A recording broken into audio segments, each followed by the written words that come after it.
Hello, welcome back to Consumed by Stars. Today is a very exciting day because we will be finishing the novel, reading the last 23 or so pages.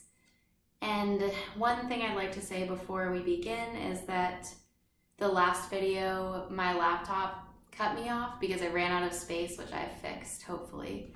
So we will be starting in sort of a weird in the middle of a sentence place. So bear with me with that. Let's begin. Her delicious lassitude, as she sank down, cooled by all the sweetness of nature satisfied. Our friends how seldom visited, how little known, it is true, and yet when I meet an unknown person and try to break off here at this table what I call my life, it is not one life that I look back upon. I am not one person. I am many people. I do not altogether know who I am. Ginny, Susan, Neville, Rhoda, or Louis, or how to distinguish myself from theirs, my life from theirs. So I thought that night in early autumn when we came together and dined once more at Hampton Court, our discomfort was at first considerable, for each by that time was committed to a statement, and the other person coming along the road to the meeting place dressed like this or that, with a stick or without, seemed to contradict it. I saw Ginny look at Susan's earthy fingers and then hide her own. I, considering Neville so neat and exact, felt the nebulosity of my own life blurred with all these phrases. He then boasted, because he was ashamed of one room and one person and his own success. Louis and Rhoda, the conspirators, the spies at the table who take notes, felt, after all, Bernard can make the waiter fetch us rolls. A contact denied us. We saw for a moment laid out among us the body of the complete human being whom we have failed to be, but at the same time cannot forget. All that we might have been we saw, all that we had missed, and we grudged for a moment the other's claim as children when the cake is cut, the one cake, the only cake, watch their slice diminishing. However, we had our bottle of wine, and under that seduction lost our enmity and stopped comparing. And halfway through dinner, we felt enlarge itself round us the huge blackness of what is outside us, of what we are not. The wind, the rush of the wheels became the roar of time, and we rushed. Where? And who were we? We were extinguished for a moment, went out like sparks in burnt paper, and the blackness roared. Past time, past history we went. For me, this lasts but 1 second.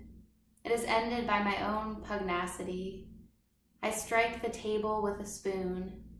If I could measure things with compasses, I would. But since my only measure is a phrase, I make phrases. I forget what on this occasion. We became 6 people at a table in Hampton Court. We rose and walked together down the avenue in the thin, the unreal twilight, fitfully like the echo of voices laughing down there's a bug. Down some alley, geniality returned to me in flesh. Against the gateway, against some cedar tree, I saw blaze bright. Neville, Ginny, Rhoda, Louis, Susan, and myself.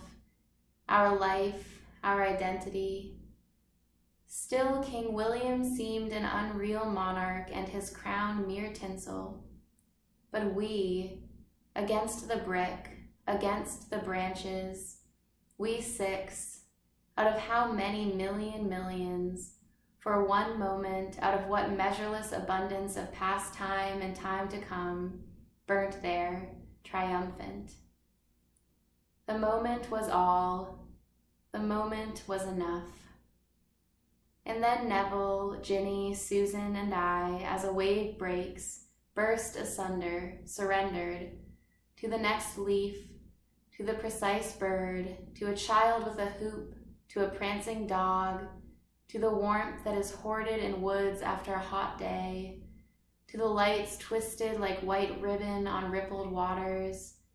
We drew apart. We were consumed in the darkness of the trees, leaving Rhoda and Louis to stand on the terrace by the urn.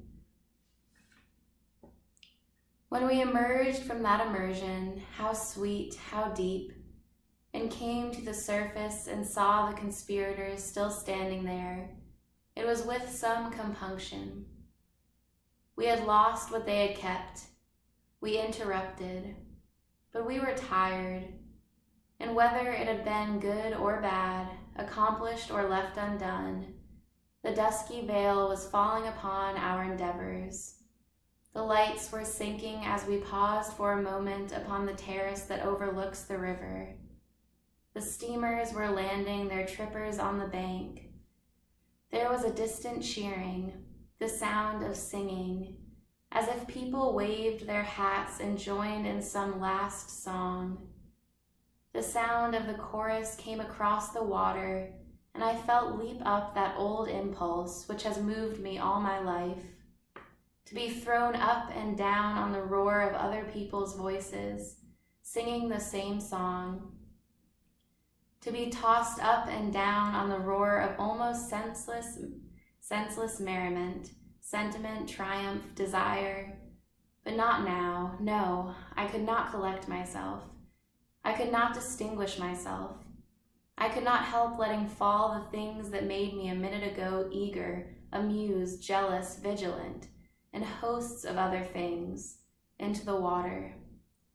I could not recover myself from that endless throwing away, dissipation, flooding forth without or our willing it, and rushing soundlessly away out there under the arches of the bridge, round some clump of trees or an island, out where seabirds sit on stakes, over the roughened water to become waves in the sea. I could not recover myself from that dissipation, so we parted. Was this then, this streaming away, mixed with Susan, Ginny, Neville, Rhoda, Louis, a sort of death? A new assembly of elements, some hint of what was to come? The note was scribbled, the book shut. For I am an intermittent student. I do not say my lessons by any means at the stated hour. Later, walking down Fleet Street at the rush hour, I recalled that moment. I continued it. Must I forever, I said, beat my spoon on the tablecloth? Shall I not too consent? The omnibuses were clogged. One came up behind another and stopped with a click, like a link added to a stone chain. People passed. Multitudinous, carrying attaché cases, dodging with incredible celerity in and out, they went past like a river in spate. They went past roaring like a train in a tunnel. Seizing my chance, I crossed, dived down a dark passage and entered the shop where they cut my hair. I leaned my head back and was swathed in a sheet. Looking glasses confronted me, in which I could see my pinioned body and people passing, stopping, looking, and going on indifferent. The hairdresser began to move his scissors to and fro. I felt myself powerless to stop the oscillations of the cold steel. So we are cut and laid in swaths, I said. So we lie side by side on the damp meadows, withered branches and flowering. We have no more to expose ourselves on the bare hedges to the wind and snow. No more to carry ourselves erect when the gale sweeps, to bear our burden upheld, or stay unmurmuring on those pallid noon days when the bird creeps close to the bough and the damp whitens the leaf. We are cut, we are fallen. We are become part of that unfeeling universe that sleeps when we are at our quickest and burns red when we lie asleep. We have renounced our station and lie now flat, withered, and how soon forgotten. Upon which I saw an expression in the tail of the eye of the hairdresser, as if something interested him in the street. What interested the hairdresser? What did the hairdresser see in the street? It is thus that I am recalled, for I am no mystic. Something always plucks at me. Curiosity, envy, admiration, interest in hairdressers, and the like bring me to the surface. While he brushed the fluff from my coat, I took pains to assure myself of his identity, and then, swinging my stick, I went into the Strand and evoked to serve as opposite to myself the figure of Rhoda, always so furtive, always with fear in her eyes, always seeking some pillar in the desert to find which she had gone. She had killed herself. Wait, I said, putting my arm in imagination. Thus we consort with our friends, through her arm. Wait until these omnibuses have gone by. Do not cross so dangerously. These men are your brothers. In persuading her, I was also persuading my own soul. For this is not one life, nor do I always know if I am man or woman, Bernard or Neville, Louis, Susan, Ginny, or Rhoda. So strange is the contact of one with another. Swinging my stick, with my hair newly cut and the nape of my neck tingling, I went past all those trays of penny toys imported from Germany that men hold out in the streets by St. Paul's. St. Paul's, the brooding hen with spread wings from whose shelter run omnibuses and streams of men and women at rush hour. I thought how Louis would mount those steps in his neat suit with his cane in his hand and his angular, rather detached gait. With his Australian accent, my father, a banker at Brisbane, he would come, I thought, with greater respect to these old ceremonies than I do, who have heard the same lullabies for 1,000 years. I am always impressed as I enter by the rubbed roses, the polished brasses, the flapping and the chanting, while one boy's voice wails round the dome like some lost and wandering dove. The recumbency and the peace of the dead impress me, warriors at rest under their old banners.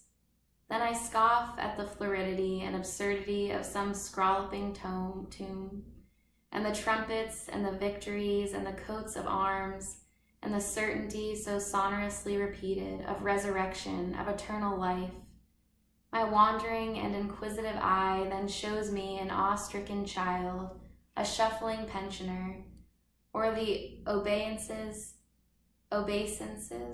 of tired shop girls burdened with heaven knows what strife in their poor thin breasts, come to solace themselves in the rush hour.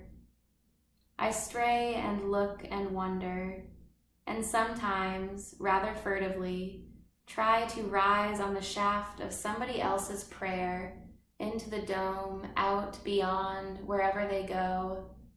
But then, like the lost and wailing dove, I find myself failing, fluttering, descending and perching upon some curious gargoyle, some battered nose or absurd tombstone, with humor, with wonder, and so again watch the sightseers with their Baedekers shuffling past, while the boy's voice soars in the dome and the organ now and then indulges in a moment of elephantine triumph.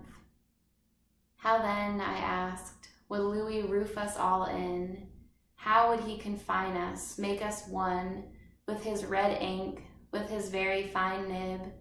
The voice petered out in the dome, wailing. So into the street again, swinging my stick, looking at the wire trays in stationers' shop windows, at baskets of fruit grown in the colonies, murmuring Pillycock sat on Pillycock's hill, or hark, hark, the dogs do bark, or the world's great age begins anew, or come away, death, mingling nonsense and poetry, floating in the stream. Something always has to be done next. Tuesday follows Monday, Wednesday, Tuesday. Each spreads the same ripple. The being grows rings like a tree. Like a tree, leaves fall. For one day, as I leant over a gate that led into a field, the rhythm stopped. The rhymes and the hummings, the nonsense and the poetry. A space was cleared in my mind. I saw through the thick leaves of habit.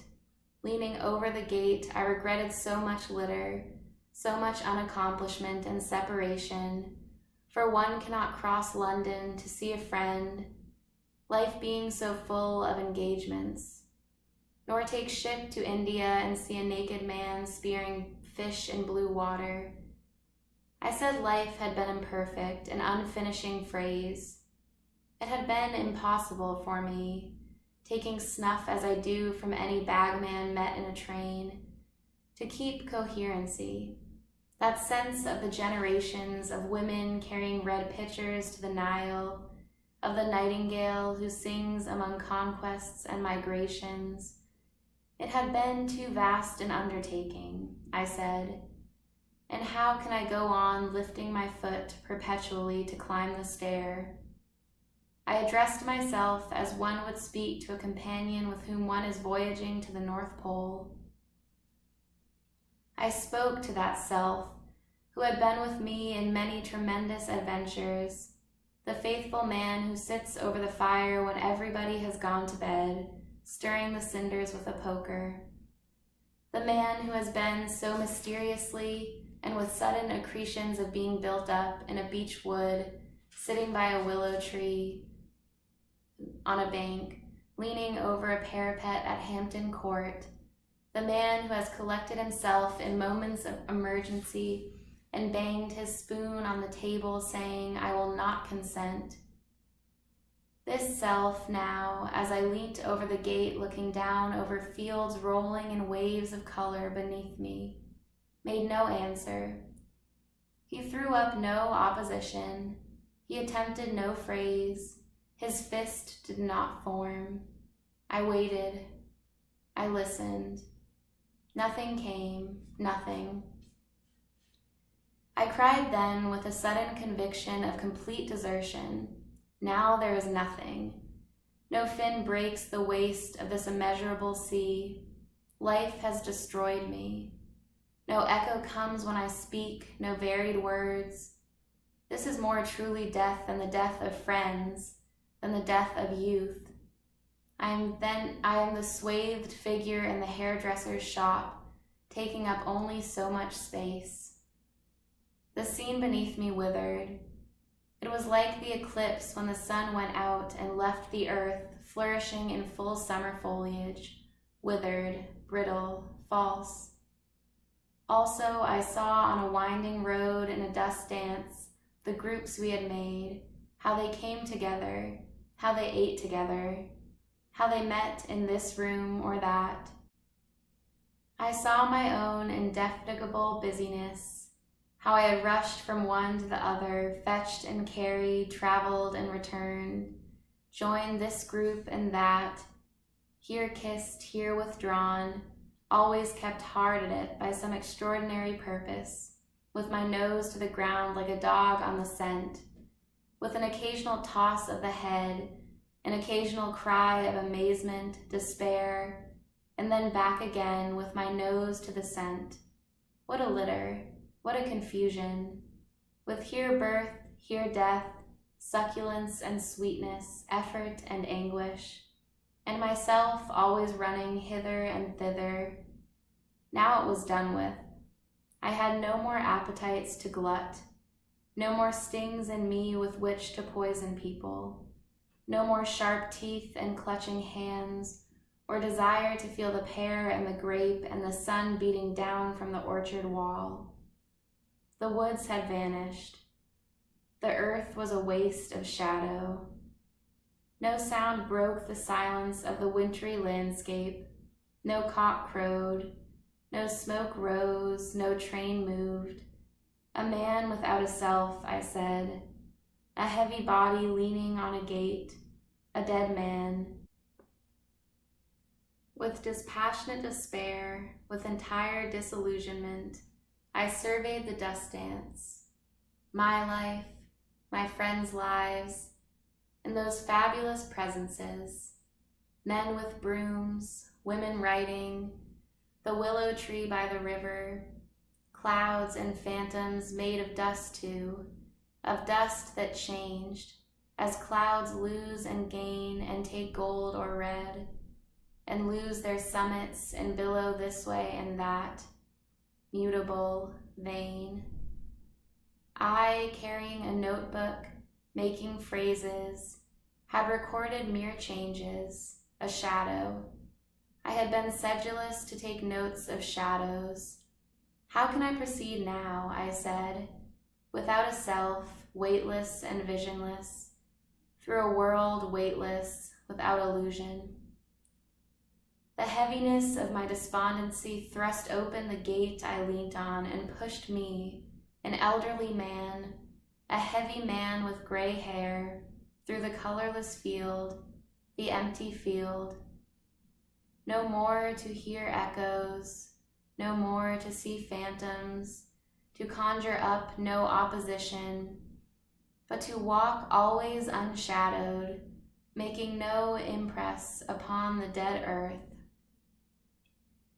If even there had been sheep munching, pushing one foot after another, or a bird or a man driving a spade into the earth, had there been a bramble to trip me, or a ditch damp with soaked leaves into which to fall, but no. The melancholy path led along the level, to more wintriness and pallor and the equal and uninteresting view of the same landscape. How then does light return to the world after the eclipse of the sun? Miraculously, frailly, in thin stripes. It hangs like a glass cage. It is a hoop to be fractured by a tiny jar. There is a spark there. Next moment, a flush of dun. Then a vapor, as if earth were breathing in and out, once, twice, for the first time. Then under the dullness, someone walks with a green light. Then off twists a white wraith. The woods throb blue and green, and gradually the fields drink in red, gold, brown. Suddenly a river snatches a blue light. The earth absorbs color like a sponge, slowly drinking water.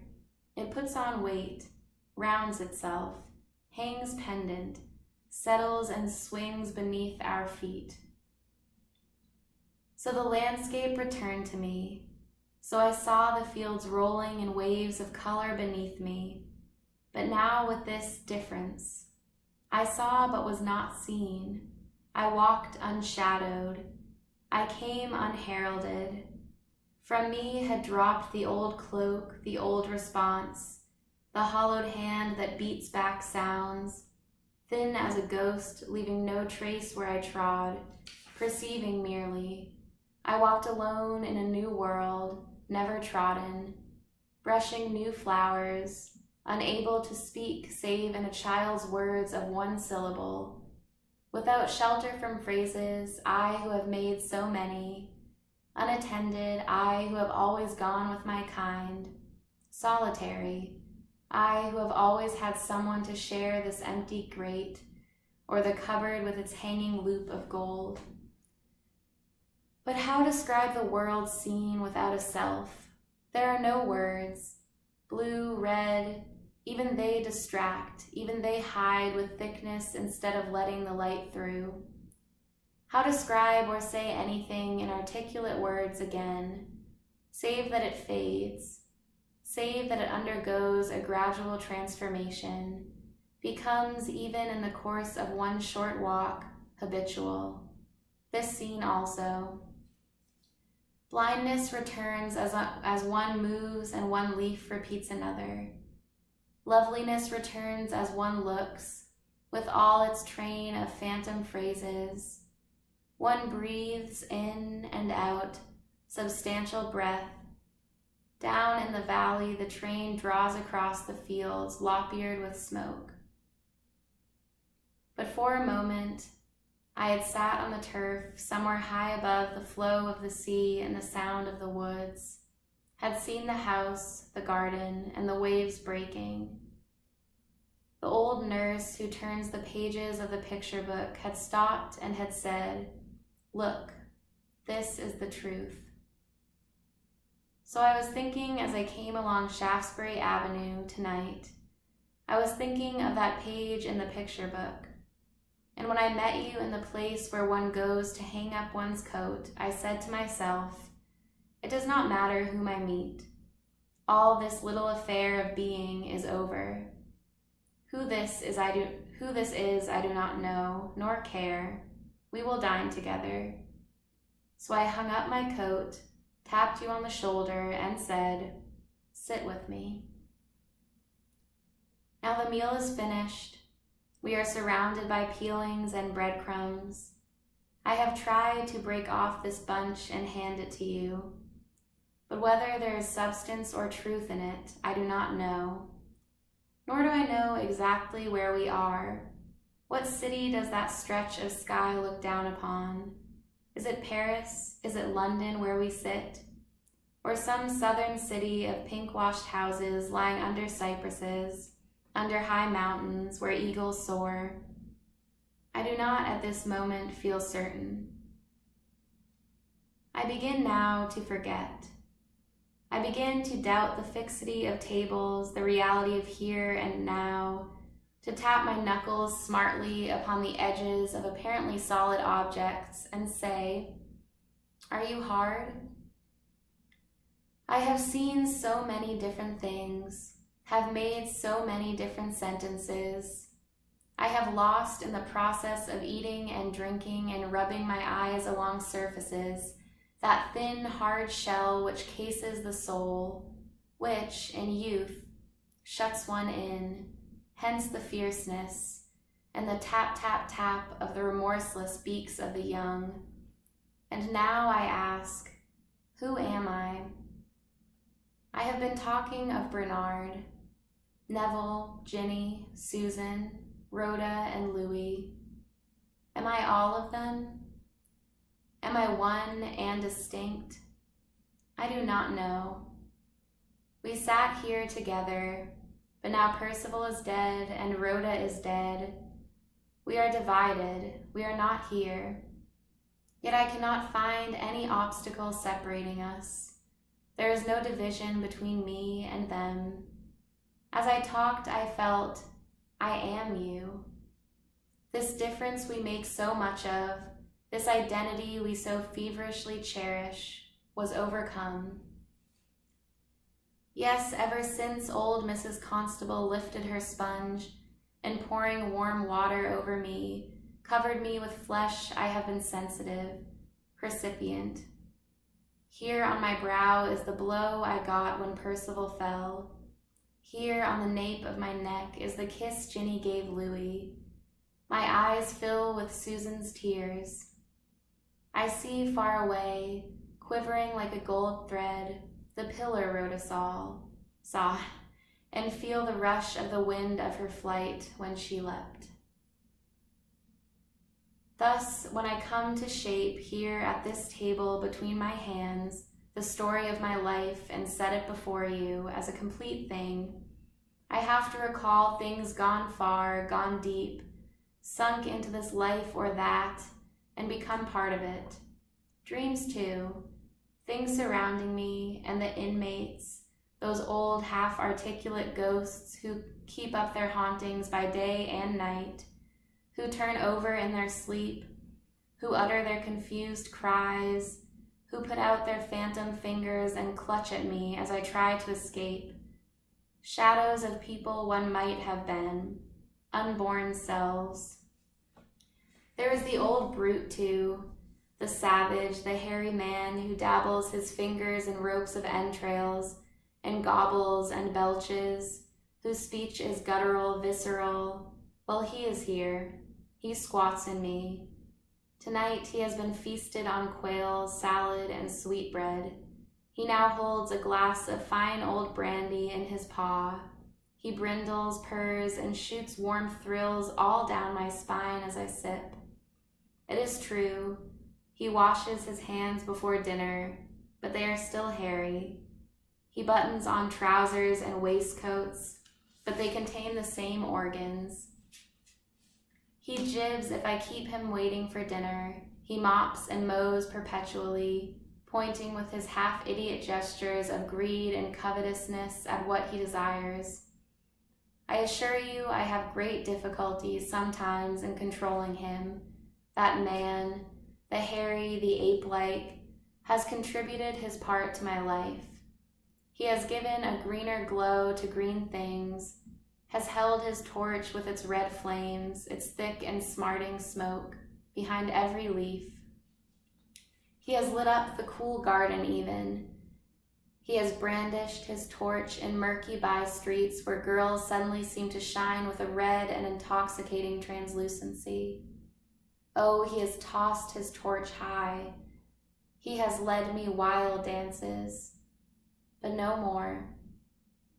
Now tonight my body rises tier upon tier, like some cool temple whose floor is strewn with carpets, and murmurs rise, and the altars stand smoking.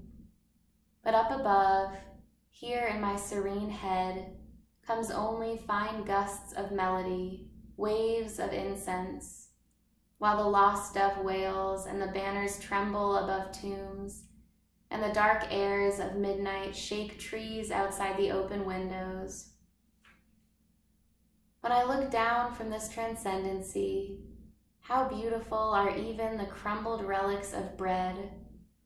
What shapely spirals the peelings of pears make, how thin and mottled, like some seabird's egg. Even the forks laid straight side by side appear lucid, logical, exact, and the horns of the rolls which we have left are glazed, yellow-plated, hard. I could worship my hand even, with its fan of bones, laced by blue, mysterious veins, and its astonishing look of aptness, suppleness, and ability to curl softly or suddenly crush, its infinite sensibility. Immeasurably receptive, holding everything, trembling with fullness, yet clear, contained, so my being seems, now that desire urges it no more out and away, now that curiosity no longer dyes it 1,000 colors.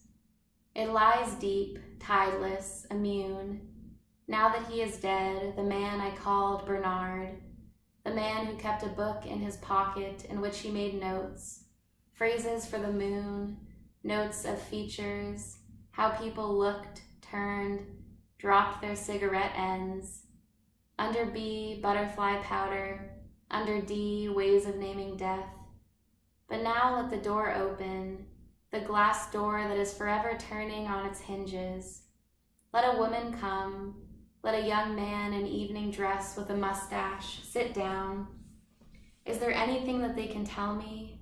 No, I know all that too. And if she suddenly gets up and goes, "My dear," I say, "you no longer make me look after you." The shock of the falling wave, which has sounded all my life, which woke me so that I saw the gold loop on the cupboard, no longer makes quiver what I hold. So now, taking upon me the mystery of things, I could go like a spy without leaving this place, without stirring from my chair. I can visit the remote verges of the desert, where the savage sits by the campfire. Day rises, the girl lifts the watery, fire-hearted jewels to her brow. The sun levels his beams. straight at the sleeping house. The waves deepen their bars, they fling themselves on shore. Back blows the spray, sweeping their waters, they surround the boat and the sea holly. The birds sing in chorus, deep tunnels run between the stalks of flowers. The house is whitened, the sleeper stretches, gradually all is astir. Light floods the room and drives shadow beyond shadow to where they hang in folds inscrutable. What does the central shadow hold? Something? Nothing? I do not know. Oh, but there is your face. I catch your eye. I who had been thinking myself so vast, a temple, a church, a whole universe, unconfined, incapable of being everywhere, on the verge of things, and here too, and now nothing but what you see. An elderly man, rather heavy, gray above the ears, who, I see myself in the glass, leans one elbow on the table and holds in his left hand a glass of old brandy. That is the blow you have dealt me. I have walked bang into the pillar box. I reel from side to side. I put my hands to my head. My hat is off. I have dropped my stick. I have made an awful ass of myself and am justly laughed at by any passerby. Lord, how unutterably disgusting life is. What dirty tricks it plays us, one moment free, the next this. Here we are among the breadcrumbs and the stained napkins again. That knife is already congealing with grease. Disorder, sordidity, and corruption surround us. We have been taking into our mouths the bodies of dead birds. It is with these greasy crumbs slobbered over napkins and little corpses that we have to build. Always it begins again. Always there's the enemy, eyes meeting ours, fingers twitching. Ours, the effort waiting. Call the waiter, pay the bill. We must pull ourselves up out of our chairs.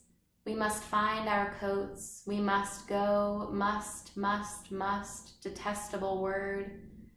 Once more, I, who had thought myself immune, who had said, now I am rid of all that, find that the wave has tumbled me over, head over heels, scattering my possessions, leaving me to collect, to assemble, to heap together, summon my forces, rise and confront the enemy. It is strange that we, who are capable of so much suffering, should inflict so much suffering. Strange that the face of a person whom I scarcely know, save that I think we met once on the gangway of a ship bound for Africa, a mere adumbration of eyes, cheeks, nostrils, should have power to inflict this insult. You look, eat, smile, are bored, pleased, annoyed. That is all I know. Yet this shadow which has sat by me for an hour or two, this mask from which peep two eyes, has power to drive me back, to pinion me down among all those other faces, to shut me in a hot room, to send me dashing like a moth from candle to candle. But wait. While they add up the bill behind the screen, wait one moment. Now that I have reviled you for the blow that sent me staggering among peelings and crumblings and old scraps of meat, I will record in words of one syllable how also under your gaze with that compulsion on me, I begin to perceive this, that, and the other. The clock ticks, the woman sneezes, the waiter comes, there is a gradual coming together, running into one acceleration and unification. Listen. A whistle sounds, wheels rush, the door creaks on its hinges. I regain the sense of the complexity and the reality and the struggle for which I thank you, and with some pity, some envy, and much goodwill, take your hand and bid you good night. Heaven be praised for solitude. I am alone now. That almost unknown person has gone to catch some train, to take some cab, to go to some place or person whom I do not know. The face looking at me has gone. The pressure is removed. Here are empty coffee cups. Here are chairs turned but nobody sits on them. Here are empty tables and nobody anymore coming to dine at them tonight. Let me now raise my song of glory. Heaven be praised for solitude. Let me be alone. Let me cast and throw away this veil of being, this cloud that changes with the least of breath. Night and day and all night and all day. While I sat here, I have been changing. I have watched the sky change. I have seen clouds cover the stars, then free the stars, then cover the stars again. Now I look at their changing no more. Now no one sees me and I change no more. Heaven be praised for solitude that has removed the pressure of the eye, the solicitation of the body, and all need of lies and phrases. My book, stuffed with phrases, has dropped to the floor. It lies under the table, to be swept up by the chairwoman when she comes wearily at dawn to look for scraps of paper, old tram tickets, and here and there a note screwed into a ball and left with the litter to be swept up. What is the phrase for the moon and the phrase for love? By what name are we to call death? I do not know. I need a little language such as lovers use, words of one syllable, such as children speak when they come into the room and find their mother sewing and pick up some scrap of bright wool and feather or a shred of chintz. I need a howl, a cry. When the storm crosses the marsh and sweeps over me where I lie in the ditch unregarded, I need no words, nothing neat, nothing that comes down with all its feet on the floor, none of those resonances and lovely echoes that break and chime from nerve to nerve in our breasts, making wild music, false phrases. I have done with phrases. How much better is silence, the coffee cup, the table. How much better to sit by myself like the solitary seabird that opens its wings on the stake. Let me sit here forever with bare things, this coffee cup, this knife, this fork, things in themselves, myself being myself. Do not come and worry me with your hints that it is time to shut the shop and be gone. I would willingly give all my money that you should not disturb me, but will let me sit on, silent, alone. But now the head waiter, who has finished his own meal, appears and frowns. He takes his muffler from his pocket and ostentatiously makes ready to go. They must go, must put the shutters up, must fold the tablecloths, and give one brush with a wet mop under the tables. Curse you then, however beat and done with it all I am. I must haul myself up and find the particular coat that belongs to me, must push my arms into the sleeves, must muffle myself up against the night air and be off. I, tired as I am, spent as I am, and almost worn out with all this rubbing of my nose along the surfaces of things. Even I, an elderly man who is getting rather heavy and dislikes exertion, must take myself off and catch some last train. Again I see before me the usual street. The canopy of civilization is burnt out. The sky is dark as polished whalebone. But there is a kindling in the sky, whether of lamplight or of dawn. There is a stir of some sort, sparrows on plane trees somewhere chirping. There is a sense of the break of day. I will not call it dawn. What is dawn in the city to an elderly man standing in the street, looking up rather dizzily at the sky? Dawn is some sort of whitening of the sky, some sort of renewal. Another day, another Friday, another 20th of March, January, or September, another general awakening. The stars draw back and are extinguished. The bars deepen themselves between the waves. The film of mist thickens on the fields. A redness gathers on the roses, even on the pale rose that hangs by the bedroom window. A bird chirps. Cottagers light their early candles. Yes, this is the eternal renewal. The incessant rise and fall and fall and rise again. And in me too, the wave rises. It swells. It arches its back. I am aware once more of a new desire, something rising beneath me, like the proud horse, whose rider first spurs and then pulls him back. What enemy do we now perceive advancing against us? You whom I ride now, as we stand pawing this stretch of pavement. It is death. Death is the enemy.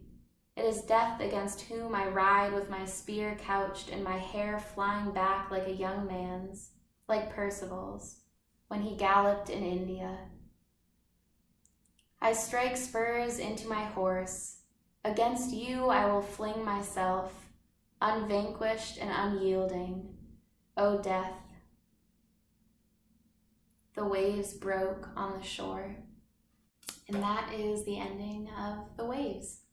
I hope you enjoyed it. Please let me know what your favorite passages were or favorite themes, yada yada, because I may or may not, once I film the first 50 pages, film a video, which I've said in another one of my videos, just going over what people liked most or didn't like. That would also be interesting. So yes, have a good day. Hello, I am back again just to correct myself. I made a statement in the beginning, in the intro, where I said we had 23 pages to get done before the ending, which in reality there were 13. I am not a math person, so I added an extra 10. Sorry about that, in case you were confused about the length of the video matching up with the amount of pages I had said. Anywho, thank you again for listening.